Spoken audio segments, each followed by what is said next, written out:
आपण पाहताय प्राध्यापक डॉक्टर मच्छिंद्र सत्य यांचे लोकसंवाद न्यूज.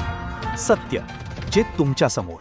एका व्यापाऱ्याची नजर चुकून तब्बल 25,76,000 रुपयांची रोकड असलेली बॅग अज्ञात चोराने लंपास केली आहे. दिल्लीतील एका मोठ्या व्यापाऱ्यासोबत हा प्रकार घडला असून या घटनेमुळे व्यापारी वर्गात एकच खळबळ उडाली.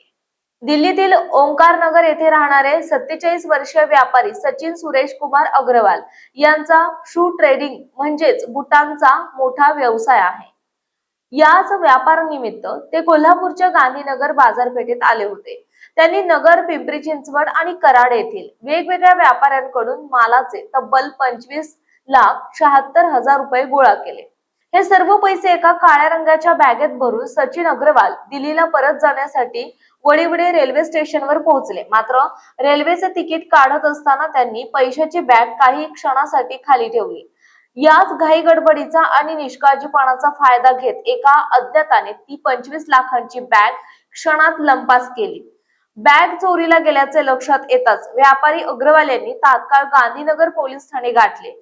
त्यांच्या तक्रारीवरून पोलिसांनी अज्ञात चोरट्याविरुद्ध चोरीचा गुन्हा दाखल केला. संशयित आरोपीने काळ्या रंगाची जीन्स आणि चौकडा शर्ट घातल्याची प्राथमिक माहिती समोर आली असून रेल्वे स्टेशनवरील सीसीटीव्ही फुटेजच्या आधारे चोराचा माग काढला जातोय. या प्रकरणाचा पुढील तपास पोलीस उपनिरीक्षक विजय कोळी करीत आहेत.